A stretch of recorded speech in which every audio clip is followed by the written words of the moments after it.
ஓம் விக்னேஸ்வரா போற்றி, ஓம் நவக்கரனர்களை போற்றி.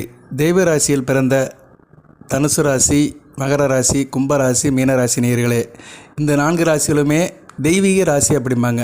அது தெய்வத்தோட அனுக்கிரம் பெற்ற ராசி. அப்போ மற்ற ராசி இல்லையா சார் அப்படின்னு ஒரு கேள்வி வரும். மற்ற ராசிக்கு தெய்வத்தினோட அனுக்கிரம் இருக்குது. இருந்தாலும் காலப்புருஷ சக்கரத்தின் 12 வீடுகளில் இந்த 4 வீடுகளுக்கு ஒரு மகிமை இருக்குது. மகிமைங்கிறது ஒரு முக்கியமானதுங்க. அதாவது மரியாதைங்கிறத சொல்லுவாங்க. தனி மனித வாழ்க்கைக்கு மரியாதை வேணும், ஒழுக்கம் வேணும் அப்படின்னு சொல்லுவாங்க. ஏன்னா ஒழுக்கம் ஒரு மனிதனுக்கு ரொம்ப முக்கியம். ஒழுக்கம் விழுப்பம் தரலாம், ஒழுக்கம் உயிரினும் ஒம்மப்படும்னு தனி மனிதனுக்கு சொல்லுவாங்க. அடுத்து மரியாதைன்னு சொல்லுவாங்க. மரியாதை இருக்கணும் அப்படிம்பாங்க. ஆனால் மகிமை அப்படின்னா, மகிமைங்கிறது மாட்சிமை பொருந்தியது. அது என்ன சொல்லுவாங்கன்னா, அதுக்கு எல்லையே இல்லை மகிமை. அப்படி மகிமை பொருந்திய சில விஷயங்களை பார்க்கும்போது இந்த 4 ராசி வருது. தனி மனிதனுக்கும் சில மகிமைகள்லாம் இருக்குது. சில ரிஷிகள், ஞானிகள், தலைவர்களுக்கெல்லாம் மகிமைன்னு சொல்லுவாங்க. அந்த தலைவரோட மகிமைங்க எல்லாம் அவரோட மகிமை அப்படிம்பாங்க. அந்த சித்தரோட மகிமை, அந்த யோகியோட மகிமை அப்படின்னு சொல்லுவாங்க. அந்த தெய்வத்தின் மகிமை அப்படிம்பாங்க. ஸோ அந்த கடாட்சியத்துக்கு பேர் மகிமைம்பாங்க, அருட்கடாட்சியம். அப்படி அந்த அருட்கடாட்சியம் பிடிச்ச 4 ராசிகள் தனுசு, மகரம், மீனம், கும்பம். இந்த 4 ராசிகள் எப்படி சார் தனித்திறமையாக இருக்குது அப்படின்னு பார்த்தோம்னா, 12 ராசிகளில் மற்ற ராசிகளாக தனி மனித உறவுகளை கொடுக்கும். மேசம் முதல் ராசி மனிதனை தனிப்பட்ட மனிதனை கொடுக்கும். அவனுடைய உடலையும் உயிரையும் குறிக்கும். அடுத்து 2 ரிஷபம் குடும்பம், வாக்கு, தனம். 3ஆம் இடம் தைரியம், வீரியம், இளைய சகோதரம். 4ஆம் இடம் தாய் ஸ்தானம். 5ஆம் இடம் புத்திரஸ்தானம். 6ஆம் இடம் கடன் நோய், எதிரி, உத்தியோகம். 7ஆம் இடம் கலஸ்தரம், நண்பர்கள், சொந்த பந்தம். 8ஆம் இடம் ஆயுள் ஸ்தானம். ஸோ ஒரு மனிதன் மேசத்தில் பிறந்து விருச்சிகத்தில் முடிக்கிறான் வாழ்க்கையை. அதுக்கு சம்மந்தப்பட்ட அந்த ஆதிபத்திய விசேஷங்கள் அடங்கிய இடம் மேசம் டு விருச்சிகம். ஏன்னா விருச்சிகம் தான் ஆயுள் ஸ்தானம், அட்டமஸ்தானம். ஒரு மனிதனுக்கு மறைபொருளை தேடுறது இடம். மறைவுன்னு என்ன, இந்த பிரபஞ்ச வாழ்க்கையை முடிச்சுட்டு போகிறது தான். ஸோ அப்படி ஒரு அமைப்புக்கு உள்ளது தான் இந்த 8 வீடுகள், மேசத்திலிருந்து விருச்சிகத்து வரைக்கும். அப்படி பார்க்கும்போது 9ஆம் இடம் பாக்கியஸ்தானமாக பார்க்குது. 8 முடிஞ்சு 9 வருது பார்த்திங்களா, அது ரொம்ப முக்கியம். காலப்புருஷ சக்கரத்தின் 9ஆம் இடம். 9ஆம் இடம் ரொம்ப முக்கியம். ஏன்னா பாக்கியம் ஒரு மனிதனுக்கு போன பிரிவில் செஞ்ச உடைய விட்ட குறை தொட்ட குறையெல்லாம் வரதெல்லாம் இந்த 9ஆம் இடம் தான். தர்மஸ்தானம்னு சொல்லியிருக்கிறாங்க. தர்மம், அவன் போன பிரிவில் செஞ்ச தர்மத்துக்கு உண்டான பலன்கள், இந்த பிறவியில் செய்கிற தர்மத்துக்கு உண்டான அடுத்த பிறவிக்கு உண்டான பலன்கள். அதாவது என்ன சொல்கிறது, இறந்த காலம், எதிர்காலம், இது 2 சம்மந்தப்பட்ட விஷயங்களில் நிகழ்காலத்தில் நடத்துகிற இடம் தான் 9ஆம் இடம் பாக்கியஸ்தானம், தனுசு. 5ஆம் இடத்துக்கு 5ஆம் இடம், பூர்வ புண்ணிய ஸ்தானத்துக்கு 5ஆம் இடம். இதில் நிறைய பேர் கேட்பாங்க, 5ஆம் இடம் பூர்வ புண்ணியம் தானே, அது எதுக்கு விட்டீங்க அப்படின்னா, 5ஆம் இடம் பூர்வ புண்ணியம் தான், இல்லைன்னு சொல்ல முடியாது. இருந்த போதிலும் அதில் அதிர்ஷ்டம் தான் அதிகமாக இருக்குது. 5ஆம் இடத்து அதிர்ஷ்ட ஸ்தானம் தான் சொல்லணும். பட் பூர்வ புண்ணியம் போன பிறவி இந்த விஷயங்களை சொல்கிறது எல்லாமே இந்த 12ஆம் இடத்துக்கு போயிடும். சரியா, 9, 12 இப்படி போயிடும். 9, 12 எல்லாமே தூரத்தை குறிக்கிற இடம் அமைப்புகள்.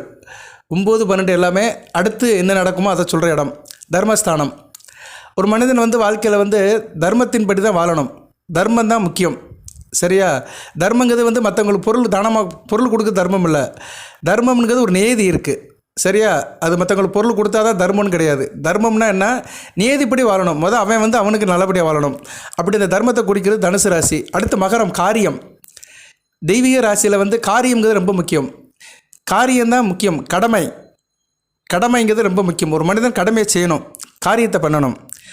ஒரு குழந்தைக்கு தாய் தப்பன இருந்தாலும் அந்த குழந்தைக்கு காரியத்தை பண்ணணும். அதுபோக அந்த குழந்தை நாளைக்கு பெரியவனானாலும் தன் மனைவி, குழந்தைகளுக்கு நல்ல காரியத்தை பண்ணணும். சுருக்கமாக சொல்லணும்னா, ஒரு மனிதன் பிறந்துட்டானா அவனுடைய கடமைகளை கரெக்டாக செய்யணும். அந்த இடத்துக்கு உள்ளது மகரம், காரியம் செய்கிறது. அடுத்து லாபஸ்தானம். கும்பம் லாபஸ்தானம், ஆன்மீக ஸ்தானம், ஒரு முக்கியமான வீடு. சனி பகவானுடைய மூலத்திருவின வீடு. லாபம் இருக்கணும் எதுலுமே. சரியா, லாபம்னா என்ன சார் அப்படின்னா, ஒரு காரியத்தில் ஈடுபட்டு அந்த காரியத்தினுடைய அபிவிருத்தி, அந்த காரியத்தினுடைய ரிசல்ட் சாதகமாக இருக்கணும். அடுத்து மோட்சஸ்தானம். இதெல்லாம் 3 செஞ்சுட்டோம்னா கண்டிப்பாக நமக்கு மோட்சம் கிடைக்கும். தர்மம், காரியத்தின் மூலம் அடைகிற பயன்கள். அடுத்து மோட்சம். இந்த 4ம் குறிக்கிற ராசிகள் தனுசு, மகரம், கும்பம், மீனம். இந்த ராசிநாதர்களை பார்த்துட்டோம்னா வருட கோள்களாக வருவாங்க. குரு பகவான், சனி பகவான். தனுசு மீனத்துக்கு குரு பகவான், மகர கும்பத்துக்கு சனி பகவான். இந்த 4 பேருமே முக்கியமான கிரகங்கள், ஆன்மீகம் சம்மந்தப்பட்ட கிரகங்கள். குரு ஒரு ஆன்மீக கிரகம், ஞான கிரகம், சனி பகவான் வந்து ஆன்மீகத்தான் வருவார். சனி பகவான் ஜனன ஜாதத்தில் நல்ல நிலைமையில் இருந்தார்னா ஆன்மீகத்தை அடுத்த நிலைக்கெல்லாம் கொண்டு போவார். சித்து இப்படி அடுத்த ஜென்மம் புனர்ஜென்மம் கூடு விட்டு கூடு பாயிருது எல்லாத்துக்குமே வந்து சனி பகவான் தான். சனி பகவான் எல்லோரும் ஒரு கெடுபலன் கொடுக்குறதா சொல்கிறாங்க. ஆனால் அவர் ஜனன ஜாதகத்தை நல்ல நிலைமையில் இருக்கணும். 5ஆம் இடம் 9ஆம் இடம் சம்மந்தப்பட்டு சுக்கிரன்னு சொல்லக்கூடாது, குரு சம்மந்தப்பட்ட இதில் இருந்தார்னா அருமையான பலன்களை கொடுப்பார். சரியா, இந்த பிறவியில் அவன் பிறந்தது நோக்கத்தை எல்லாத்தையும் அனுபவிச்சிருவான். கேது சம்மந்தம் இருக்கணும். சனி குரு கேது இந்த காம்பினேஷன் வந்து 5 9ஆம் இடத்துல இருந்துச்சுன்னா அந்த ஜாதகர் வந்து ஒரு என்ன சொல்கிறது, தெய்வ குழந்தைன்னே சொல்லலாம். சரியா, இறை அருள் பெற்ற குழந்தை, ஆன்மீக குழந்தை. ஏன்னா சனி குரு கேது இந்த காம்பினேஷன் வந்து ரொம்ப முக்கியமாக பார்க்கப்படுகிறது. சரி நேயர்களே, இப்போ வந்து இந்த 4 கிரகங்களுமே வந்து வருடக்கோள்கள். 4 ராசிக்குள்ள 2 கிரகங்கள் குருவும் சனியும். குரு ஒரு வருஷத்துக்கு ஒரு தடவை நகர்வார், சனி பகவான் 2 வருஷத்துக்கு ஒரு தடவை நகர்வார். இவங்களுக்கு அந்த கிரேஸ் இருக்குது. இந்த 4 ராசியில் பிறந்தவங்க எப்படி சார் இருக்கணும் அப்படின்னு இந்த வீடியோவில் கொஞ்சம் சொல்கிறேன். அதுபோக மற்ற ராசி கிரகங்கள்லாம் இருக்குது பார்த்தீங்களா, மேசம் விருச்சிகம் மிதுனம் கன்னி ரிஷபம் துலாம் சிம்மம். இந்த ராசிநாதர்கள் சூரியன் சந்திரன் செவ்வாய் சுக்கிரன் புதன் இவங்க எல்லாமே வந்து குறிப்பிட்ட நாளுக்குள்ளே மாறிக்கிட்டே இருப்பாங்க. அதாவது எப்படின்னா நிலைப்பாடு கம்மியாக உள்ள ஜாதகங்கள் கிரகங்கள் நிலைப்பாடு கம்மியாக இருக்கும் இந்த கிரகங்களுக்கு. அதாவது ஒரு ராசியில் ரொம்ப நாள் நிற்க மாட்டாங்க.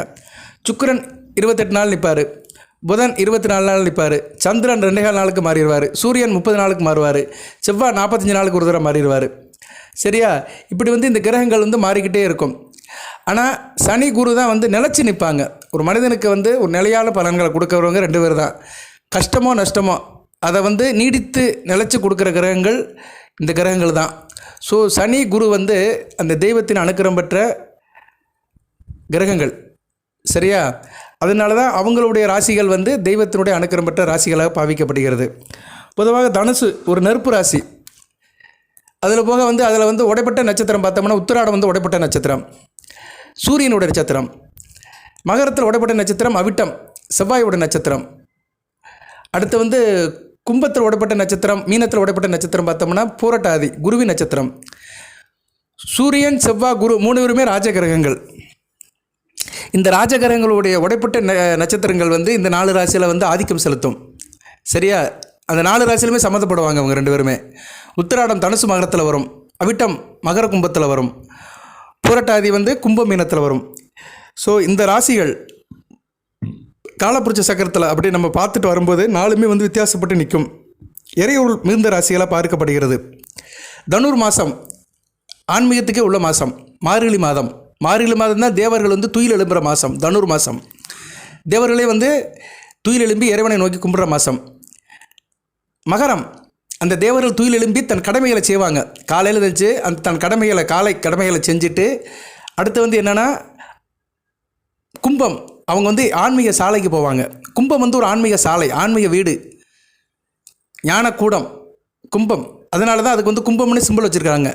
பூஜை புனஸ்காரம் கும்பாபிஷேகம் நடக்குது பாருங்கள், கோபுர கலசம் எல்லாத்துலேயுமே கும்பம் தான் இருக்கும். ஸோ கும்பங்கிறது வந்து ஒரு முக்கியமானது அம்சம். ஸோ அந்த யாகசாலையில் தெய்வங்களை அவங்க வந்து அன்றாடம் வந்து தன்னுடைய கடமைகளை இதை செய்வாங்க, பூஜை புனஸ்காரம் பண்ணிவிட்டு அடுத்து மீனம் மோட்சம் அவங்க வந்து அடுத்த லெவலுக்கு போவாங்க. அடுத்த லெவலில் என்ன, அவங்க வந்து அடுத்து மோட்சஸ்தானம்னு என்ன முடிகிறது, பூஜை புனஸ்காரத்தை முடிச்சுட்டு அவங்க வந்து அவங்க வேலையை பார்க்க போயிடுவாங்க. அடுத்து அவங்க சனிப்பட்ட வேலையை முடிச்சுட்டு அவங்க வந்து அவங்க பொழுதை கழிக்க போயிடுவாங்க. ஸோ எதுக்கு சொல்ல வரேன்னா, இந்த தனுசு டு மீனம் வந்து தேவர்களுக்கே வந்து ஒரு முக்கியமான 4 வீடுகளாக பார்க்கப்படுகிறது. மகரம் வந்து முக்கியமானதுங்க. மகர ராசி வந்து காலப்புருஷ சக்கரத்தின் 10ஆம் இடம் கர்மஸ்தானம். மகரங்கிறது வந்து ஒரு முக்கியமான அமைப்பு. சேருது பேர் தான் மகரம். மகர ராசிக்காரங்க எல்லாத்துக்கிட்டையும் இணக்கமாக சேருவாங்க, ஒரு இன்வால்மெண்ட்டோடு இருப்பாங்க, இன்டெகிரேஷனோடு இருப்பாங்க. மகரங்கிறது சேருதல்னு அர்த்தம். அது மாதிரி மகரங்கிறது வந்து ஒரு முக்கியமான அமைப்புங்கிறத மகரம்பாங்க. சரியா நேயர்களே, அந்த மகரம் வந்து சனி பகவானுடைய ஆட்சி வீடாக இருக்குது. அவருக்கு ஆட்சி வீட்டில் வந்து என்ன பண்ணுவார்னா அந்த கர்மத்தை நல்லா செய்ய வைப்பார். ஒரு மனிதன் வந்து கர்மம் செய்யணும், இந்த பிறந்த பிறவியில் தன்னோட கடமைகளாக செய்யணும் அப்படின்னா மகர ராசி வழுக்கணும், சனி பகவானும் வழுக்கணும். அவன் கடமை கரெக்டாக செய்வான். பூஜை புனஸ்காரம், ஆலய வழிபாடு, கோயில் திருப்பணிகள் எல்லாத்துக்கும் செய்கிறதுக்கும் மகரம் தான்.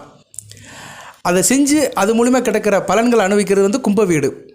சரியா, அந்த பலன்களை வந்து அவை வந்து இந்த பூமியில் விட்டுட்டு போய் அடுத்த பிறவி கொண்டு போகிறது மோட்ச வீடு வந்து மீனம். ஸோ தர்மம், கர்மம், லாபம், மோட்சம். தர்மத்தின்படி சில கடமைகளை செஞ்சு அதன்படி சில லாபத்தை சம்பாதிச்சு அவன் வந்து வாழ்க்கையை திறந்து இந்த தர்ம கர்ம லாபத்தை வந்து அடுத்த பிறவிக்கு கொண்டு போகிற இடம் தான் மீனராசி. மீனராசி தான் கடைசி மோட்ச வீடு. ஸோ ஒரு மனிதனுக்கு வந்து அவனுடைய அடுத்த பிறவி மோட்சம் எப்படி இருக்குங்கிறது மீனத்தை வச்சு சொல்லிடலாம். அடுத்த பிறவிலும் நல்லவனாக பிறப்பானா, நல்லபடியாக இருப்பானா, இவனுக்கு வாழ்க்கை நல்லபடியாக இருக்குமா, நல்லது ஒரு தாய் தகப்பன் பிறப்பானா, நல்ல கேரியரை கொண்டு போவானா, அடுத்த பிறவிக்கு போகிறத வந்து மீனத்தை வச்சு சொல்லலாம், கேதுவை வச்சு சொல்லலாம். சரியா? ராசி லக்கணத்துக்கு 12ஆம் இடத்தை வச்சு சொல்லலாம். சரியா நேர்களே? அதாவது 2-3 காம்பினேஷனில் சொல்லலாம். ஆனால் மெயினாக மீனத்தை தான் பார்க்கணும். ஏன்னா அதான் 12ஆம் வீடு. அந்த பிறவி நோக்கத்தை முடிக்கிற வீடு, அடுத்த பிறவியை துவக்கிற வீடு. ரைட் நேர்களே? இப்போ வந்து இந்த 4 ராசிக்குமே வந்து இப்போ சனி பகவானோட ஆதிக்கம் இருக்குது. மகரத்துக்கு முடிஞ்சிருச்சு. மகரத்துக்கு வந்து சனி பகவானோட ஆதிக்கம் முடிஞ்சிருச்சு. இன்றைக்கி கோச்சாரத்தை பார்த்தோம்னா தனுசுக்கு அர்த்தாஷ்டம சனியாக இருக்கிறாரு. ஆனால் குரு நல்ல பார்வைக்கு வராரு. குரு வந்து அடுத்த குரு பயிற்சி நல்லா இருக்குது, ராசிக்கு வந்து பார்க்குறாரு. ஸோ 50% ஓகே ஆயிடுச்சு. மகரத்துக்கு வந்து 6ஆம் இடத்துக்கு போகிறாரு குரு. 6ஆம் இடத்துக்கு குரு போகிறது வந்து எப்படி சார் அப்படின்னோம்னா ஓரளவு மத்திய பலன் கொடுப்பாரு. கும்பத்துக்கு வந்து 5ஆம் இடத்துக்கு போகிறாரு. அருமையான அமைப்பு. ராசியை பார்ப்பார். இதில் வந்து 2 ராசியை பார்க்குறாரு அவர். தனுசையும் பார்ப்பார், கும்பத்தையும் பார்ப்பார் குரு பகவான். அடுத்து பயிற்சியில் மீனத்துக்கு வந்து சென்மச்சனி. சனி பகவானோட ஆதிக்கம் வந்து 3 ராசிக்கு இருக்குது. எந்தெந்த ராசிக்கு? தனுசு, கும்பம், மீனம். தனுசுக்கு அர்த்தாஷ்டம சனி, கும்பத்துக்கு பாத சனி, மீனத்துக்கு சென்மச்சனி. இவங்க வந்து சனி பகவானை ரொம்ப வழிபடணும். சரியா?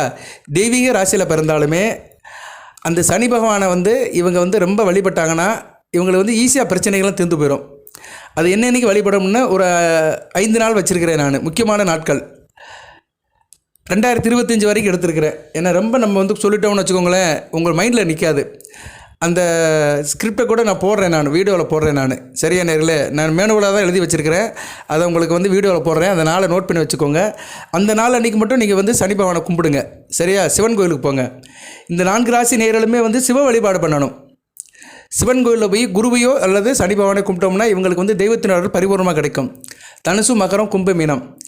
ஏன்னா தனுசு தட்சிணாமூர்த்தியோட அம்சம், மகரம் சனீஸ்வர பகவான் சிவன், அடுத்து கும்பம் அதுவும் சிவன் தான், மீனம் வந்து சிவன் தான், ஒன்றும் பிரச்சனை இல்லை. ஸோ இந்த 4 ராசிகளுமே வந்து சிவனுடைய அம்சம் பெற்ற ராசிகளாகவே பார்க்கப்படுகிறது. இதில் நானே சொல்லியிருக்கிறேன், மகரத்தில் வந்து திருமாலுடைய நட்சத்திரம் இருக்குது, பெருமாளுடைய அணுக்கரம் இருக்குது. அதெல்லாம் ஒன்று தான், இல்லைன்னு சொல்லலை. ஏன்னா மகரம் வந்து சனி பகவானுடைய வீடு, சனிக்கிழமை பெருமாளுக்கு வேண்டிய நாளாக பார்க்கப்படுகிறது. ஸோ பெருமாளோட அம்சமும் இருக்குது, இல்லைன்னு சொல்ல முடியாது. ஏன்னா மகரம்ங்கிறது வந்து கொஞ்சம் பெருமாளுடைய இதுவும் வரும், இல்லைன்னு சொல்ல முடியாது. கும்பத்துக்கு வந்து முழுக்க சனி பகவானோட ஆதிக்கத்தில் தான் வரும். கும்பராசி வந்து சிவனுடைய ஆதிக்கத்தில் தான் வரும். மகரம் வந்து கொஞ்சம் பெருமாள் ஆசி வரும். ஏன்னா மகரம் வந்து கடமை செய்கிற ராசி, காரியத்தை செய்கிற ராசி. ஏன்னா காரியம் கடமைனாலே பெருமாள் தான், காக்கும் கடவுள் அவர் தானே. மும்மூர்த்தியில் வந்து பிரம்மா சிவன் 2 பேருமே படைக்கிறதுக்கும் அழிக்கிறதுக்கும் தான் இருக்காங்க. பிரம்மா படைப்பார், சிவன் அழிப்பார். காக்கும் கடவுள் வந்து நாராயணன் தான், பெருமாள் தான். ஸோ மகரம் வந்து ஒரு காக்குங்க ராசி, கடமையை செய்கிற ராசி. சரியா? மகரம். அதனால் அங்கே பெருமாளோட அம்சமும் வரும். இருக்கட்டும், அவர் வேணால் இஷ்ட தெய்வமாக எடுத்துக்கலாம். சரியா? மகரத்தில் பிறந்தவங்க வந்து இஷ்ட தெய்வமாக எடுத்துக்கலாம். ஏன்னா மகரத்துக்கு வந்து 9ஆம் இடம் கன்னி தான் வரும். புதனுடைய வீடு, புதன் சாட்சாத் பெருமாள் தான். அதனால் அப்படி எடுத்துக்கலாம். ஆனால் தனுசுக்கு வந்து சிவன் தான் வருவார். ஏன்னா 9ஆம் வீடு சூரியன் வீடு, சிம்மம். ஸோ தனுசு ராசினியர்கள் வந்து கண்டிப்பாக வந்து சிவனுடைய வழிபாடு தான் சிறப்பாக செய்யணும். கும்பத்துக்கு வந்து பெருமாள் தான். கும்பத்துக்கும் வந்து இதுதான் வரும். 9ஆம் இடம் வந்து 5, 9ஆம் இடம் ரெண்டுமே வந்து பெருமாள் சம்மந்தப்பட்டது தான் வரும். மிதுனமும் துலாமும் வரும். அதனால் அவங்களும் வந்து பெருமாளை வந்து இஷ்ட தெய்வமாக எடுத்துக்கலாம். இருப்பினும் வந்து அந்த ராசி சம்மந்தப்பட்டது சிவனுடைய அம்சம் தான். மீனம் வந்து சிவன் தான், எந்த பிரச்சனையும் கிடையாது. ஏன்னா மோட்சம்னாலே சிவன் தானே. ஒரு ஜீவன் வந்து இந்த பிறவி பையனை விட்டுட்டு போகுதுன்னா அதோட சிவன்கிட்ட தான் போகுதுன்னு அர்த்தம். ஏன்னா உயிர் எடுக்கிற அதிகாரம் அவர் தான் இருக்குது, சிவன் தான். அழிக்கிறவர் அவர் தானே, எடுக்கிறவர் அவர் தானே. ஸோ தனுசு, மீனம், மகர, கும்பம் எல்லாமே வந்து சிவன் அம்சத்தில் கொஞ்சம் மெஜாரிட்டியாக வருது. சனி பகவான் வேறு ஈஸ்வர பட்டம் பெற்றவர், சனீஸ்வரன். அதனால் இவங்க வந்து சிவன் வழிபாடு பண்ணலாம். வியாழன், சனி இந்த 2 நாளுமே இந்த ராசிக்காரங்களும் ரொம்ப முக்கியமாக பார்க்கப்படுகிறது. நீங்கள் தனுசு ராசியில் பிறந்தாலும் சரி, மகர, கும்ப, மீனத்தில் பிறந்தாலும் சரி, வியாழன், சனி சுத்தபத்தமாக இருங்க, கடமைகளை செய்யுங்க, சோம்பேறித்தனமாக இருக்காதீங்க, பிறருக்கு கெடுதல் நினைக்காதீங்க, தான் உண்டு வேலை உண்டுன்றங்க, நான்வெஜ் சாப்பிடாதீங்க. சரியா நேர்களே? இது ரொம்ப முக்கியமாக பார்க்கப்படுகிறது. அதுவும் வந்து வியாழக்கிழமை குருவுடைய நட்சத்திரம் வர நாட்கள்லாம் இருக்குது. வியாழக்கிழமை வந்து தனுசு மீனம் இவங்களுக்கு வந்து வியாழக்கிழமை குருவுடைய நட்சத்திரம். விசாகம் பூரட்டாதி புனர்பூசம் இந்த 4 நட்சத்திரமும் 3 நட்சத்திரம் வரும். நான் சனி பகவான் நட்சத்திரத்துக்கு தான் அந்த டேபிள் எடுத்து வச்சுருக்கிறேன். இதுக்கு எடுக்கலை, இருந்தாலும் நீங்கள் காலண்டரை பார்த்துக்கோங்க, வரும். சரியா நேரில் நம்ம வந்து காலண்டரை டெய்லி பார்த்தோம்னா அந்த நாட்கள் வரும். நான் வேணால் அடுத்த விரிவுகளில் வேணால் அது எப்போ என்றைக்கு வருதுன்னு அதை எடுத்து சொல்கிறேன் நான். ஏன்னா இந்த நட்சத்திரம் இருக்குது பார்த்தீங்களா, புனர்பூசம், பூசம், பூரட்டாதி இந்த 3 நட்சத்திரமே வியாழக்கிழமை வரும். வியாழக்கிழமை வர்ற அன்றைக்கி வந்து நீங்கள் வந்து அந்த வழிபாடு பண்ணணும். சிவன் கோயிலுக்கு போய்ட்டு தட்சிணாமூர்த்திக்கு விளக்கு போட்டு வந்துட்டிங்கன்னா எந்த பிரச்சனையும் இருக்காது. இந்த அர்த்தாஷ்டம சனி பிரச்சனையோ, மற்ற ராகு கேதுகள் பிரச்சனையோ, மற்ற கிரக பிரச்சனைகளோ எந்த பிரச்சனையும் இருக்காது. சரியா? ஏன்னா நீங்கள் தெய்வீக ராசியில் பிறந்திருக்கீங்க. உங்கள் ராசிக்கு உண்டான கிரகத்தோடைய தெய்வம் தட்சிணாமூர்த்தி சிவன், அந்த தென்முக கடவுள் வேதநாயகனை வியாழக்கிழமை நீங்கள் போய் கும்பிடணும். அந்த நட்சத்திரம் வர அன்னைக்கு கும்பிடணும், கண்டிப்பாக வரும். அதுக்கு தான் டெய்லி காலண்டர் கிளிக்கணுங்கிறது. சரியா நேர்களே? காலண்டர் கிழிச்சிக்கலாம் தெரியும் உங்களுக்கு. அன்றைக்கி வர நட்சத்திரத்தை அன்றைக்கி காலையில் 6 to 7 போயிடலாம். கோயில் 4 மணிக்கெலாம் திறந்துருவாங்க. 6 to 7 போயிருங்க, குரு ஓரையில் போயிருங்க. இல்லைனா இரவு 8 to 9 போங்க. 8 to 9 எல்லாத்துக்கும் சிறப்பு. சரியா? 8 to 9 போகிறது வந்து எல்லாத்துக்கும் நல்ல விதமாக பார்க்கப்படுகிறது. ஸோ அந்த டயத்துக்கு போங்க. இது வந்து தனுசு மீனத்துக்கு. மகர கும்பம் சனி பகவானுடைய ஆதிக்கம். சனி பகவான் ராசிநாதன். சனிக்கிழமை வந்து பூசம், அனுசம், உத்திரட்டாதி இந்த 3 நட்சத்திரம் வரும். பூசம், அனுசம், உத்திரட்டாதி இந்த 3 நட்சத்திரம் வர்ற அன்றைக்கி நீங்கள் வந்து சிவனை போய் கும்பிடலாம். சிவன் கோயிலுக்கு போகலாம். சரியா நேர்களே? சிவன் கோயிலுக்கு போய்ட்டு சிவசக்தியை கும்பிட்டு சனி பகவானுக்கு விளக்கு போட்டு வரலாம். காலபைரவருக்கு விளக்கு போடலாம். சரியா? சில கோயிலில் வந்து சனி பகவானுக்கு சந்நிதி இருக்கும், சில கோயிலில் நவக்கர சந்நிதி இருக்கும், சில சிவன் கோயிலில் இல்லாமல் இருக்கும். ஆனால் காலபைரவர் கண்டிப்பாக இருப்பார்.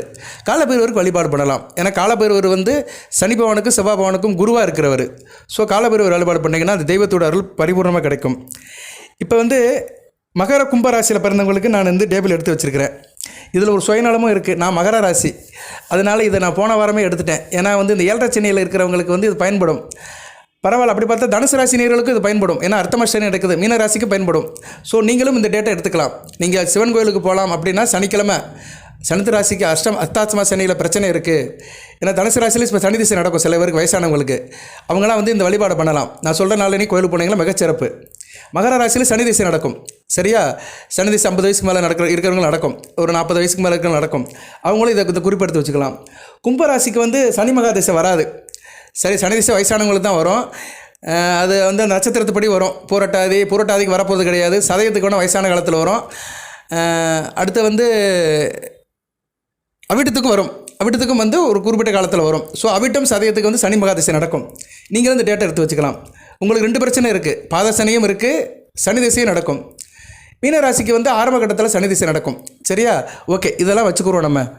இப்போ வந்து இந்த 4 ராசிக்குமே சொல்லுவோமே, தனுசு, மகர, மீன, கும்பம். நீங்கள் வந்து சனி பகவானுடைய அனுக்கிரம் பெறணும், பரிபூர்ணமாக கிடைக்கணும், எந்த பிரச்சனையும் நமக்கு வரக்கூடாது அப்படின்னா இந்த 5 நாளுக்கு கோயிலுக்கு போங்க. 3/5/2025 சனிக்கிழமை பூச நட்சத்திரம், சித்திரை 20ஆம் தேதி வருகிற சித்திரை 20, இங்கிலீஷ் தேதி வந்து 3/5/25 பூச நட்சத்திரம். அன்றைக்கி கோயிலுக்கு போங்க. சனி ஓரையில் போங்க. காலையில் 6 to 7 போங்க, இல்லைனா இரவு 8 to 9 போங்க. சனிக்கிழமை தான். அடுத்து வந்து 31/5/2025 வைகாசி 17 சனிக்கிழமை பூச நட்சத்திரம் தான் வருது. அன்றைக்கும் அதே டயத்துக்கு போங்க. ஓரை வந்து சனி ஓரை தான். அடுத்து 28/6/2025 ஆனி 14 சனிக்கிழமை பூச நட்சத்திரத்தை அன்றைக்கி போங்க. இதெல்லாம் நான் உங்களை அனுப்புகிறேன். நான் இருந்தாலும் நீங்கள் மைண்டில் வச்சுக்கோங்க, நோட் பண்ணி வச்சுக்கோங்க. 27/9/2025 அனுஷ நட்சத்திரம் புரட்டாசி 11ஆம் தேதி சனிக்கிழமை. 27/12/2025 உத்திரட்டாதி நட்சத்திரம் மார்கழி 12 சனிக்கிழமை. சரியா நேர்களே? இந்த 5 நாட்கள், இந்த பஞ்ச நாட்கள் வந்து உங்களுக்கு முக்கியமான நாட்களாக பார்க்கப்படுகிறது. எப்படி பஞ்சபாண்டவர்கள் 5 பேராக சேர்ந்து அந்த அநியாயத்தை எதிர்த்தாங்களோ, தர்மத்தை நிலைநாட்டினாங்களோ, அது மாதிரி இந்த 5 நாட்கள் வந்து உங்களுக்கு வந்து ஒரு நல்ல ஒரு பலனை கொடுக்கும். இந்த 5 நாள் செய்கிற வழிபாடு வந்து உங்களுக்கு அடுத்து வருகிற காலகட்டத்தில் நல்ல ஒரு யோகத்தை கொடுக்கும், பாவத்தை நீக்கி புண்ணியத்தை கொடுக்கும். ஏன்னா இது வந்து அந்த சனி பகவானுடைய சனிக்கிழமையில் வருகிற சனி நட்சத்திரங்கள், கிழமை, நட்சத்திரம், அந்த ஓரை, இந்த 3ஐயும் சேர்த்து வருகிற அந்த தருணத்தில் நீங்கள் சிவனாலயத்தில் போய் சிவபெருமானை கும்பிட்டு சனி பகவானுக்கு வழக்கப்பட்டு வந்தீங்கன்னா சனி பகவானுடைய பிரச்சனை எதுவுமே இருக்காது. சனி பகவானோட தாக்கம் வெகுவாக குறைஞ்சிரும். இதுக்கு தான் 4 கிழமை நட்சத்திரம் பாருங்கள் அப்படிம்பாங்க. இதெல்லாம் சூட்சும வழிபாடு. நான் வந்து இதுக்கு எடுத்துட்டேன், இந்த சனி பகவான் வழிபாடுக்கு எடுத்துட்டேன். இந்த 2025 முழுக்க உள்ள நாட்கள் எடுத்துட்டேன். குருவுக்கு எடுக்கலை. அந்த நட்சத்திரம் என்றைக்கு வியாழக்கிழமை வருதுன்னு வேணால் அடுத்த வீடியோவில் வேணால் தனுசுக்கும் மீனத்துக்கும் போடுறேன், தவறாக எடுத்துக்காதீங்க. ஏன்னா எனக்கு வேலைகள் நிறையா இருக்குது. ஜனன ஜாதகம் நிறையா வருது, தனிப்பட்ட ஜாதகம், அதுபோல் சேனலுக்கு பேசணும், மற்ற ராசிக்கும் பேசணும், முக்கியமானவங்களுக்கும் சில தகவல்கள் சொல்லணும். சரியா? அந்த வேலையெல்லாம் நிறையா இருக்குது. அந்த பணிச்சுமையில் நானும் சில குறிப்புகள்லாம் எடுத்து உங்களுக்கு வீடியோவில் ஷேர் பண்ணுறேன். குறை நிறைய எதாக இருந்தாலும் சரிவிதமாக எடுத்துக்கோங்க. நம்ம சேனலை பார்க்குறவங்க எல்லாருக்கும் நன்றி. 4 ராசி நேயர்களுக்கு நன்றி. ரிட்டன் வியூவர்ஸ், புது வியூவர்ஸ் எல்லாத்துக்கும் நன்றி. இப்போ வந்து இந்த டேட்டை மறுபடியும் சொல்கிறேன். 3/5/2025 சித்திரை 20, 31/5/2025 வைகாசி 17, எல்லாமே சனிக்கிழமை தான். 28/6/2025 ஆனி 14, 27/9/2025 புரட்டாசி 11, 27/12/2025 மார்கழி 12. இந்த 5 நாட்களுமே நல்ல நாட்களாக பார்க்கப்படுகிறது. சரியா நேயர்களே? இந்த 5 நாட்கள் நீங்கள் கோயிலுக்கு போயிட்டீங்கன்னா பஞ்சம் தீர்ந்து போயிடும். சரியா? பஞ்ச நாட்கள், பஞ்சம்னா 5ன்னு அர்த்தம். பஞ்சம் தீர்ந்துடும், நல்லபடியாக இருக்கலாம். ஓகே நேயர்களே, தெய்வீக ராசியில் பிறந்தவர்களுக்கு வந்து சில தகவல்களும் சொல்லியிருக்கிறேன், வழிபாடும் சொல்லியிருக்கிறேன். தகவலுங்கிறது வேறு, பலன்கள் வந்து யாராலும் கிரியேட் பண்ணி சொல்லிட்டே இருக்கலாம். ஆனால் அந்த வழிபாடு முறை இருக்குது பார்த்தீங்களா, அந்த டைம் இருக்குது பார்த்தீங்களா, அதான் முக்கியம். டைம் தான் பங்க்சுவாலிட்டி அப்படிங்கிறோம். ஒழுக்கம்ங்கிறது வந்து நேரம் தான். நேரம் தவறாமல் தான் ஒழுக்கம். ஒழுக்கத்தினுடைய சின்னமே நேரம் தவறாமல் தான். நம்ம நேரம் தவறாமல் சில காரியத்தை பண்ணிட்டாலே ஆட்டோமேட்டிக்காக ஒழுக்கங்கிறது நம்ம கூடயே வந்துக்கிட்டு இருக்கோம். காலையில் 6 மணிக்கு எழுந்திரிச்சவே வாழ்க்கையில் நல்லா இருப்பான்னு ஔவையார் சொல்லியிருக்கு. ஏன்னா அந்த 6 மணிங்கிறது வந்து முக்கியமானது. சூரிய உதய 6 நேரத்தில் டக்குன்னு எழுந்திரிச்சிட்டானா அன்றைக்கி கடமையில் காலையில் செஞ்சுட்டு அடுத்தடுத்த கடமையில் கரெக்டாக செஞ்சுக்கிட்டே இருப்பான். ஸோ அவனுக்கு வந்து அந்த இது கரெக்டாக வந்துகிட்டே இருக்கும். ஓகே நேயர்களே, அதனால் இந்த தெய்வீக ராசியில் பிறந்தவர்கள், தெய்வ ராசியில் பிறந்தவர்கள், தனுசு மகர கும்பம் மீன ராசியில் பிறந்தவர்களுக்கு சனிபவனோட ஆதிக்கம் இருக்குது. மகரத்துக்கு இல்லை, மகரத்துக்கு விட்டுருச்சு, மகரத்துக்கு போயிட்டாரு. தனுசு கும்பம் மீனத்துக்கு இருக்குது. ஸோ அவங்க வந்து நான் சொன்ன இந்த 5 நாட்கள் அந்த வழிபாடு பண்ணிட்டால் மிகச்சிறப்பாக பார்க்கப்படுகிறது. அதுபோக குரு பகவானையும் நீங்கள் வந்து வியாழக்கிழமை குரு வரையில் கும்பிடலாம். நிறைய தகவல் இருக்கிற நேயர்களே அடுத்தடுத்து சொல்கிறேன். அதுபோக இந்த 4 ராசி நேயர்களுமே காக்காவுக்கு சாப்பாடு வைங்க. இந்த தெய்வீக ராசியில் பிறந்தவர்கள், தெய்வத்தோட அனுக்கிரம் பெற்றவர்கள், பித்திருக்களோட அனுக்கிரம் வேணும்னா காக்காவுக்கு சாப்பாடு வைங்க. ஏன்னா காக்கா வந்து பித்திருக்களுடைய அடையாளம். பித்திருக்கள் தான் காக்காவாக இருக்கிறாங்க. காக்காவுக்கு சாப்பாடு வைங்க. தினமும் வைக்கலாம். இல்லைனா சனி வியாழக்கிழமை வைக்கலாம். சரியா? வேலைன்னு ஒரு முக்கியமான நாள் தான், சனியும் முக்கியமான நாள் தான், ஆன்மீக தொடர்புள்ள நாட்கள். அதனால தான் நீங்கள் வந்து வியாழனுக்கு வைக்கலாம், சனிக்கிழமை வைக்கலாம். சார் எப்படி சார் வைக்கிறது அப்படின்னா, நம்ம சாப்பிட்றதுக்கு முன்னாடி வச்சிடணும். அதாவது காக்காவுக்கு சாப்பாடு வைக்கணும்னா நம்ம சமையல் பண்ணிவிட்டு எடுத்து வச்சிடணும். சில வீட்டில் வந்து மதியம் சமையல் பண்ணுவாங்க, சில வீட்டில் காலையிலே சமையல் பண்ணிவிட்டு வேலைக்கு போயிடுவாங்க. கணவன் மனைவி 2 பேரும் வேலைக்கு போயிடுவாங்க. அவங்க மதியம் வைக்க முடியாது. அப்போ காலையிலே வச்சுருங்க. சரியா நேயர்களே? காலையிலே வச்சுருங்க. பர்டிகுலராக வந்து நீங்கள் சனிக்கிழமை வைக்கிறது மிகச்சிறப்பாக இருக்கும். மற்ற நாள் வைக்கிறீங்களோ சனிக்கிழமை வைங்க. சனிக்கிழமை ஒரு நாள் வச்சாலே போதும், சால சிறந்தது. சனிக்கிழமை காலையில் 6 to 7 வச்சுருங்க.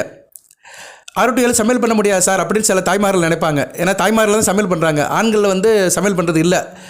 சில குடும்பத்தில் ஆண்களும் பண்ணுறாங்க, அது ஒரு பக்கம் இருந்தாலுமே, எக்ஸ்ட்ராடினரியாக இருந்தாலுமே, எக்ஸ்பெஷலியாக இருந்தாலுமே, இது வந்து பெண்கள் சம்மந்தப்பட்டது சமையல். ஸோ சமையலுக்கு வந்து 6 to 7 இதை மட்டும் நான் சொல்கிறத மட்டும் செஞ்சுட்டு போயிருங்க. இட்லி செய்வீங்களா? கண்டிப்பாக எல்லோரும் வீட்டில் இட்லி வைப்பீங்க. சனிக்கிழமை இட்லி வச்சுருங்க. எல்லா சனிக்கிழமையும் காலையில் இட்லி வச்சுருங்க. இட்லி எள்ளு பொடி வீட்டில் இருக்கணும் எப்போயுமே. எள்ளு பொடி நல்லெண்ணெய் வந்து வீட்டில் எப்போயுமே இருக்கணும். வீட்டில் எள்ளு பொடி நல்லெண்ணெய் இருந்துச்சுன்னா சனி பகவானுடைய ஆதிக்கம் வெகுவாக குறைஞ்சிரும். அந்த காலத்துலலாம் எள்ளு பொடி எண்ணெயை வந்து ரொம்ப சேர்ப்பாங்க சாப்பாட்டில். அது உடம்புக்கு நல்லதும் கூட. நல்லெண்ணெய் வந்து குளிர்ச்சி. சரியா? எள்ளில் வந்து சனி பகவானுடைய ஆதிக்கம் இருக்குது. அதனால் எள்ளு பொடி நல்லெண்ணெய் ஒரு 2 இட்லி எடுத்துக்கோங்க. 2 இட்லியில் கொஞ்சம் பொடியை போட்டு 1 சொட்டு நல்லெண்ணெய், 2 சொட்டு நல்லெண்ணெய் ஊற்றி காக்காக்கு வச்சுருங்க. 6 to 7 வச்சுருங்க. ஏன்னா எல்லா வீட்லையும் எப்படி 7 மணிக்குள்ளே இட்லியை வச்சுருவீங்க. பொடியை மட்டும் கொஞ்சம் அது மேலே போட்டு ஒரு 2 சொட்டு எண்ணெயை ஊற்றி வீட்டில் வச்சுருங்க. கான்னு அப்படின்னு சொல்லி சத்தம் போட்டுட்டு, உங்களால் முடிஞ்ச அளவுக்கு எவ்வளோ தூரம் சத்தம் போட முடியுமோ சத்தம் போட்டு நீங்கள் வச்சுட்டு வந்துடுங்க. அதுக்கு மேலே அது வந்து காக்கா வந்து எடுத்துக்கிறோம். அதுக்கு மேலே நடக்கிறதுலாம் இறைவன் செயல், நம்ம அதுக்கு வேண்டாம். நம்ம கடமையாக தான் செய்யணும், பலனை எதிர்பார்க்கக்கூடாது. எந்த ஒரு விஷயத்தையுமே கடமையை மட்டும் செய்யுங்க, பலனை எதிர்பார்க்காதீங்க. பலனை வந்து பகவான் கிட்ட விட்டுருங்க, அவர் எடுத்துக்குருவார். சரி? அதனால் நீங்கள் வந்து இதை செய்யுங்க. ஏன்னா நிறைய வீட்டில் காலையில் சாதம் வைக்க மாட்டாங்க, லேட் ஆயிரும். சாதம்லாம் வைக்கிறதுக்கு லேட் ஆயிரும். பிள்ளைகளை பள்ளிக்கூடத்துக்கு அனுப்பணும், இப்படி நிறையா இருக்குது. அதாவது ஜோதிடங்கிறது வந்துங்க நடைமுறைக்கு சாத்தியமாக இருக்கணுங்க. நிறைய பேர் வந்து அதெல்லாம் மறந்துடுவானுங்க. இந்த இன்றைக்கி யூடியூப்பில் பார்த்தோம்னா எல்லாம் சாமியாராக வந்துடுறாங்க. எல்லாம் சாமியார் தான். எல்லோரும் நல்லா இருக்கட்டும், வேணான்னு சொல்லலை. நான் அதுக்காக வந்து நான்லாம் சாமி இல்லைன்னு சொல்ல மாட்டேன். சாமி இருக்குது. ஜோதிடமும் ஆன்மீகமும் முட்டி பிறந்த 2 குழந்தைகள் தான். அதுக்காக வந்து கன்ஃபியூஸ் பண்ணக்கூடாது. அப்படி செய் இப்படி செய்யணும் மக்களை போட்டு வாட்டக்கூடாது. சாமானியப்பட்ட மக்களுக்கும் சாதகமாக இருக்கணும். அதுதான் ஜோதிடம். ஜோதிடம் என்றால் என்ன? திடத்தை கொடுக்குறதா ஜோதிடம். ஜோதிடம். அவனுக்கு ஒரு திடத்தை கொடுக்கணும், நம்பிக்கை கொடுக்கணும். அவனை பயமுறுத்தக்கூடாது. அப்படி ஆயிரும், இப்படி ஆயிரும், நீ அதை செய்யலைன்னா உனக்கு அதை பிடிச்சிக்கிறோம், இதை பிடிச்சிக்கிறோம், அவர் இப்படி எவருமே இப்படி இல்லை. எந்த சாமியே நம்ம கெடுக்காது. நம்மளை வாழ வைக்க தான் சாமி இருக்குது. ஏன்னா எல்லாமே அவரோட குழந்தைகள், இறைவனோட குழந்தைகள் தான் நம்ம. எந்த ஒரு தாய் தப்புன்னு இந்த குழந்தை கெட்டு போகணும்னு நினைக்க மாட்டாங்க. அது மாதிரி தான் தெய்வங்கள் நம்மளோட தாய் தகப்பங்க. சரியா நேர்களே? அதனால் என்ன செய்கிறேன்னா, நீங்கள் சிம்பிளாக செய்யுங்க. உங்களால் என்ன முடியுமோ செய்யுங்க. மனசுத்தியாக செய்யுங்க. சரியா? மனசுத்தியாக இதே சுத்தியாக செய்யுங்க, சிறப்பாக இருக்கும். சனிக்கிழமை இதை செய்யுங்க. இல்லை சார் நான் வீட்டில் இருக்கிறேன் சார், நான் ஹவுஸ் ஒய்ஃபு, வீட்டில் இருக்கிறேன், என் குடும்பத்தில் மனைவி இருக்கிறா அப்படின்னு சொல்கிறவங்க சாப்பாடு வைங்க. ஒரு 11 மணிக்குள்ளே சமையலை முடிச்சுட்டு சாதத்தில் பருப்பு பிசைஞ்சு கொடுக்கலாம். எள்ளு பிசைகிறது நிறைய வீட்டில் அது கொஞ்சம் அன்கம்ஃபர்டபுளாக ஃபீல் பண்ணுவாங்க சனிக்கிழமை. இல்லைன்னா எள்ளு துவையல் வைங்க. எள்ளு துவையல் வச்சு பிசைஞ்சு கொடுக்கலாம். ஏன்னா எள்ளு சில வீட்டில் பிசைய மாட்டாங்க. ஏன்னா எள்ளு பிண்டம்னு சொல்லுவாங்க. அது இந்த தர்ப்பணத்தை கொடுக்குறது. அதனால் எள்ளு சாதம் பிணையிறத சில குடும்பத்தில் கொஞ்சம் இதாக பார்ப்பாங்க, ஆச்சாரமாக பார்ப்பாங்க.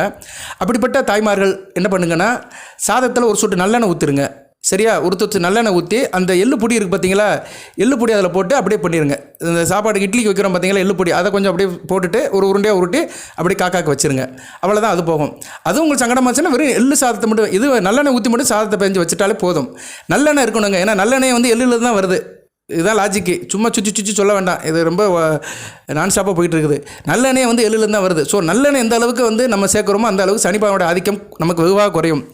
அதுபோல் ஆண்கள், இந்த வீடியோ கேட்குற ஆண்கள், தனுசு ராசியாக இருந்தாலும் சரி, மகர ராசியாக இருந்தாலும் சரி, கும்ப ராசியாக இருந்தாலும் சரி, மீன ராசியாக இருந்தாலும் சரி, எண்ணெய் தேய்ச்சி குளிங்க. சனிக்கிழமை சனி நீராடு ஒரு சொட்டு எண்ணெய்னாச்சும் வைங்க. உடம்பு முழுக்க வைக்க வேண்டாம்.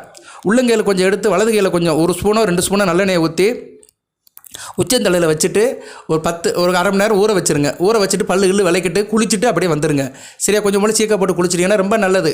உடலில் உஷ்ணமும் குறையும், பீடியும் விளையிறோம். அப்பப்போ உள்ள பீடிகள்லாம் விளையிறோம். ஏன்னா நல்லெண்ணெய் ஊற்றி நம்ம சீக்கா போட்டு குளித்தோம்னா பீடை விளையிறோம். உடம்புல உள்ள பீடை விளையிடுச்சுன்னா உடம்பு நல்லாயிருக்கும், சுவர் நல்லாயிருக்கும். சித்திரை எப்போ வேணாலும் வரைஞ்சிக்கலாம். சரியா? சுவர் தான் ரொம்ப முக்கியம். அதனால் உடல் நல்லாயிருக்கும். உடல் நல்லா இருந்துச்சுன்னா மனம் நல்லாயிருக்கும். ரெண்டும் நல்லா இருந்துச்சுன்னா செயற்பாடு எல்லாமே சிறப்பாக இருக்கும். அதனால் சனிக்கிழமை ஆண்கள்லாம் நீராடுங்க. சனி அல்லது புதன் அன்றைக்கெல்லாம் நல்லெண்ணெய் சேர்க்கணும். நல்லெண்ணெய் சாப்பாடில் சேர்க்கணும். இல்லைன்னா நல்லெண்ணெய் தேய்ச்சி குளிக்கணும். அதுபோக உளுந்தம்பருப்பு சாதம் சாப்பிடணும். உளுந்தம்பருப்பு சாதம் சாப்பிடணும் சனிக்கிழமை. இல்லைன்னா புதன்கிழமை சாப்பிடலாம். சனிக்கிழமை சால சிறந்தது. சனிக்கிழமை வாரத்துக்கு ஒரு சனிக்கிழமை, மாதத்துக்கு ஒரு சனிக்கிழமை செய்யுங்க. வாரம் என்னால் முடியல சார்னா மாதத்துக்கு ஒரு சனிக்கிழமை, கடைசி சனிக்கிழமை உளுந்தம்பருப்பு சாதம் செய்யணும். உளுந்தம்பருப்பு இருக்குல்ல, அதை சாதத்தில் போட்டு சேர்த்து சமைச்சு சாப்பிடணும். அது ஒரு முக்கியமான சாப்பாடு. நல்ல புரோதச்சத்து இருக்குது, போசாக்கு இருக்குது. அதில் நல்லெண்ணெய் ஊற்றி எள்ளு துவையல் வச்சு சாப்பிட்டோம்னா ரொம்ப நல்லது. இதெல்லாம் அந்த காலத்தில் பாரம்பரியத்தில் செய்வாங்க.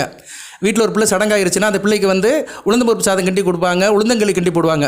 எதுக்குன்னா அந்த பிள்ளைக்கு உடம்புல உஷ்ணம் குறையும், ரத்தம் ஊறும், குளிர்ச்சியாக இருப்பா, உடம்பு தெம்பாக இருக்கும். ஏன்னா சடங்கான பிள்ளைக்கு பீரியட்ஸ் அதிகமாக போகும். அதனால் அவளுக்கு இடுப்பு வலிக்கும். அந்த இடுப்பு வலி இல்லாமல் இருக்குது உளுந்தங்களையும் உளுந்தம்பருப்பு சோறும் போடுவாங்க. இதெல்லாம் பழைய ஆளுகளுக்கு தெரியும். இந்த வீடியோ கேட்குற 60 வயசுக்கு மேலே தாய்மார்களுக்கெல்லாம் தெரியும். அவங்களுக்கு அவங்க வீட்டில் செஞ்சு கொடுத்துருப்பாங்க, அவங்க அத்தைமாரை செஞ்சு கொடுத்துருப்பாங்க, அப்பா கூட பிறந்த அக்காவோ தங்கச்சியோ. ஏன்னா அவங்க தான் முறை. இதெல்லாம் இருக்குது. இதெல்லாம் சம்பிரதாயம். ஜோதிடத்தில் ஜோதிடம் மட்டும் கிடையாது, இதில் எல்லாமே வந்துடும். ஜோதிடத்தை முறைப்படி பார்த்தோம்னா ஆன்மீகம் இருக்குது, வைத்தியம் இருக்குது, உறவு முறை இருக்குது, ராசி பலனும் இருக்குது. ஸோ ஜோதிடத்தை கரெக்டாக பிரித்து பார்த்தோம்னா உறவு முறை எல்லாமே வந்துடும். மனித சமுதாயத்தை ஒன்றிணைக்கிற ஒரு பெரிய விஷயம் ஜோதிடம் தான். சரியா? அருட்பிரசாதம். ஜோதிடம் ஒரு அருட்பிரசாதம், இறைவன் வழங்கிய ஒரு வரப்பிரசாதம். அதனால தான் ஆன்மீகத்தில் இதை நிறையா சொல்லியிருக்கிறாங்க ஜோதிடத்தில். ஓகே நேயர்களே, தொட்டு எல்லாமே மனித நன்மைக்காக தான் சொல்லியிருக்கிறாங்க. அதனால் உளுந்தம்பருப்பு சாதம் சாப்பிடுங்க. உளுந்தம்பருப்பு சாதம் மாதத்துக்கு ஒரு நாள் சனிக்கிழமை சாப்பிடுங்க. அன்றைக்கி அந்த ஆயில் பாத்து எடுத்துகிட்டு காக்காக்கு சாப்பாடு வச்சுட்டு இதெல்லாம் கொஞ்சம் நேர்த்தியாக செஞ்சிங்கன்னா மிகச்சிறப்பாக இருக்கும். சரியா? பொதுவாக ஆயில் பாத்து எடுத்தோம்னா உடம்புல அசதியாக இருக்கும், உடம்பு கொஞ்சம் ஃப்ரீயாக இருக்கும். ஆயில் பாத் எடுத்த அன்றைக்கி நல்லா தூக்கம் வரும். சரியா? கண்ணு குளிராக இருக்கும், கண்ணுலாம் குளிர்ச்சியாக இருக்கும், குழுன்னு கண்ணுக்கு ஏசி போட்ட மாதிரி இருக்கும். இதெல்லாம் அந்த காலத்தில் அனுபவிச்சிருக்கிறாங்க. இப்போ எவனும் தலைக்கு எண்ணெயே வைக்கிறது இல்லை. எல்லாம் ஷாம்பை போட்டு குளிக்கிறாங்க, ஏதோ ஷாம்பை போட்டு குளிக்கிறாங்க, ஹீட்டரை போடுறாங்க. 30 வயசுக்கு மேலே மண்டையில் முடியலாம் போயிடுது. என்னை யாரையும் குறை சொல்லலை, தயவுசெய்து யாரும் என்னை தப்பாக எடுத்துக்காதீங்க. நான் ஏதோ பேச ஆரம்பித்தேன், அப்படியே போயிட்டேன் நான். சரியா? ஏன்னா இன்றைக்கி சமுதாயமே அப்படி இருக்குது. ஏன்னா வீடியோ உங்களுக்காக தானே போடுறோம், சமுதாயத்தில் இருக்கிறவங்களுக்கு தானே போடுறோம், சொசைட்டியில் இருக்கிறவங்க தானே போடுறோம், இந்த காட்டில் இருக்க ஜீவராசிக்காக யூடியூப் போடுறோம். இந்த பிரபஞ்சத்தில், இந்த உலகத்தில் எந்த மூலையில் இருந்தாலுமே மனிதனுக்காக தான் இந்த யூடியூப்பில் ராசி பலன் போடுறோம். ஸோ இந்த வீடியோ கேட்குறவர்களுக்கு இந்த தகவலாம் நல்லபடியாக போய் சேரட்டும். இதெல்லாம் செய்யுங்க. சரியா? இன்றைக்கி இதெல்லாம் யாரையும் அட்வைஸ் பண்ணுறதே கிடையாது. இதெல்லாம் செய்யணும். எண்ணெய் தேய்ச்சி குளிக்கிறது பெரிய அருமருந்து. உடம்புல வியாதி ஃபுல்லாக இறங்கிடும். மனிதன் உடம்புலேயே மொத்தம் 3 தான் இருக்குது. பித்தம், கபம், வாயு 3 தான் மனித உடம்பை இயக்குது. அதில் வந்து 3யும் சீதோசனப்படுத்துறது வந்து இந்த எண்ணெய் தேய்ச்சி குளிச்சோம்னா 3 சீதோசனமாகும். சரியா? பித்தம், கபம், வாயு 3மே வந்து நார்மல் ஆகும். அதுக்கு வந்து அந்த சக்தி இருக்குது. அதனால தான் அந்த காலத்தில் அதெல்லாம் செஞ்சாங்க. நல்லா 90 வயசு வரைக்கும் வாழ்ந்தாங்க. கண் பார்வை இருந்துச்சு. 80 வயசு பாட்டியும் பழைய லெட்டர்லாம் படிக்கும். இன்றைக்கி வந்து 6ஆம் கிளாஸ் படிக்கிற பையனை கண்ணாடி போட்டான், ஜூம் மாதிரி போட்டிருக்கான். கண்ணாடி பார்த்தாலே பயமாக இருக்குது. என்னமாமோ அப்படின்னு கண்ணாடி தூக்கி பார்த்தானா பார்க்கறதுக்கு பாவமாக இருக்கும். ஏன்னா அவனுக்கு 6ஆம் கிளாஸ் தான் படிக்கிறான், 10 வயசு தான் ஆகுது, ஆனால் கண்ணாடி போட்டிருக்கிறான். எதுக்கு சொல்ல வரேன்னா, நிறைய இருக்குது, எண்ணெய் தேய்ச்சி குளுக்கிறது நிறைய இருக்குது. ஏன்னா நல்லெண்ணெய் வந்து சனி பகவானுடைய ஆதிக்கமுள்ள ஒரு திரவம். சரியா? பொதுவாக லூபிரிக்கன்னாலே சனி பகவான் தான், எண்ணெய்னாலே சனி பகவான் தான். எந்த எண்ணெயாக இருந்தாலும் சரி, கழிவு எண்ணெயாக இருந்தாலும் சரி, சாப்பாடுக்கு யூஸ் பண்ணுற எண்ணெய்னு வந்துட்டாலே சனி பகவான் தான். அதில் வந்து இந்த எண்ணெய் வந்து ரொம்ப முக்கியமானது. ஏன்னா அவர் வந்து மனிதனுக்கு வந்து மனிதனாக பயன்படுத்த, அவன் கர்மத்தை செய்கிறதுக்கு அவனுக்கு ஒரு இதை கொடுப்பார் சனி பகவான். சரியா? ஒரு மனிதன் நல்லா இருந்தால் தான் கர்மத்தை செய்ய முடியும். ஏன்னா கர்மத்தை செய்ய வைக்கிற கிரகம் வந்து சனி பகவான் தான். அவர் வந்து அந்த கர்மத்தை வந்து செய்கிறதுக்காக படைக்கப்பட்டிருக்கிறார் சிவபெருமானால். ஸோ அந்த கர்மம் நல்லா செய்யணும்னா ஒரு மனிதன் நல்லா இருக்கணும், ஸ்திரத்தன்மையோட திடமாக இருக்கணும். அதுக்கு வந்து சில வழிபாடுலாம் இருக்குது. சரியா நேர்களே? ஏதோ எனக்கு தெரிஞ்சதை சொல்லியிருக்கிறேன். எனக்கு தெரியாது நிறையா இருக்கலாம், அது உங்களுக்கு கூட தெரியலாம். அப்படி உங்களுக்கு தெரிஞ்சிச்சுன்னா கமெண்ட் பாக்ஸில் போடுங்க. இந்த வீடியோ கேட்குற வயதான தாய்மார்கள், பெரியோர்கள் யாராக இருந்தாலுமே உங்கள் குடும்பத்தில் நீங்கள் என்னென்ன செஞ்சீங்களோ அதெல்லாம் கமெண்ட் பாக்ஸில் போடுங்க. இன்றைக்குள்ள இளைய தலைமுறைக்கு தெரியும், இன்றைக்குள்ள கொஞ்சம் வயசுக்காரங்களுக்கு தெரியும். அதுபோல் குருநாமத்தை சொல்லுங்கள், சனிபவன் நாமத்தை சொல்லுங்கள், சிவநாமத்தை சொல்லுங்கள், குலதெய்வத்து நாமத்தை சொல்லுங்கள். இதெல்லாம் வந்து கமெண்ட் பாக்ஸில் போடுங்க. ஒரு தடவை டெக்ஸ்ட் பண்ணுங்கள். ஒரு தடவை டெக்ஸ்ட் பண்ணோம்னா அதோடைய வைப்ரேஷன் கிடைக்கும் நமக்கு. சரியா நேரில்? இதில் முதலே சொல்லியிருக்கணும், கடைசியாக சொல்கிறேன். இவ்வளோ நேரம் இந்த வீடியோவை கேட்டவங்களுக்கு ரொம்ப நன்றி. ஏன்னா இந்த தெய்வீக ராசின்னு ஆரம்பித்து நான் அப்படியே உள்ள மருத்துவம் போய் அப்படியே சாப்பாட்டுக்கு வந்துட்டேன். ஏன்னா முக்கியம்தான். ஏன்னா உணவே மருந்து. உணவு வந்து மருந்தாச்சுன்னா நம்ம கவலையப்பட வேண்டாம், நல்லாயிருக்கும். வாழ்த்துக்கள் நேயர்களே. அடுத்தடுத்து வீடியோ போடுறேன். இப்போ வந்து இந்த 4 ராசி நேயர்களுமே வந்து கொஞ்சம் கஷ்டத்துலேருந்து வெளியே வர்றதுக்கு, சில சிரமத்திலேருந்து வெளியே வர்றதுக்கு நான் சொன்ன நாளன்னைக்கு கோயிலுக்கு போங்க. நான் 2025 கடைசி வரைக்கும் தான் சொல்லியிருக்கிறேன். அது சனிக்கிழமை தான் சொல்லியிருக்கிறேன், மற்ற கிழமைலாம் சொல்லலை நான். சரியா? மற்ற இதெல்லாம் நான் இன்னும் அதை கன்சல்டேட் பண்ணலை, எடுத்து வைக்கல. ஏன்னா குரு சனி பிரித்து பார்க்கும்போது குரு பகவானை சொல்லலை. அவர் 3 நட்சத்திரம் வர அன்றைக்கி சொல்லலை, சனி பகவானை தான் சொல்லியிருக்கேன். அடுத்த வரையும் வீடியோவில் சொல்கிறேன். சரியா நேரில்? தொடர்ந்து வீடியோவை பாருங்கள். ஏதோ நான் ஒரு 1/2 மணி நேரம் பேசினேன்னா ஒரு 5 நிமிஷம்னாச்சும் உங்களுக்கு பிரயோஜனமாக இருக்கும். 1/2 மணி நேரம் கரெக்டாக பேசுகிறேன்னு சொல்ல முடியாது என்னால். சரியா? நானும் ஒரு யதார்த்தமான மனிதன் தான், உங்கள் கூட வாழ்கிறவன் தான். நானும் ஜோதிட தகவல்கள், ஆன்மீக தகவல்கள் எல்லாத்தையும் கலந்து ஒரு கலவையாக தான் கொடுக்குறேன். இதில் நிறையும் இருக்கலாம், குறையும் இருக்கலாம். அதனால் குணம் நாடி குற்றம் நாடி அதில் மிக நாடி மிக்க குழல் என்ற வள்ளுவன் வாக்கு கேணுங்க. இதை நீங்கள் வந்து நல்ல விதமாக எடுத்துக்கோங்க. தொடர்ந்து வீடியோ போடுறேன். எல்லாம் வல்ல இறைவன் இந்த தெய்வ ராசியான தனுசு, மகர, கும்ப, மீன ராசி நேயர்களுக்கு சில சௌபாகியத்தையும் சில ஐஸ்வர்யத்தையும் சில நன்மையிலும் கொடுப்பார். அனைத்து வளங்களை பற்றி தேக ஆரோக்கியத்துடன் தீர்க்காயலுடன் நீடோடி வாழ்க, நிறைந்த வளம் பெறுக. நன்றி நேயர்களே.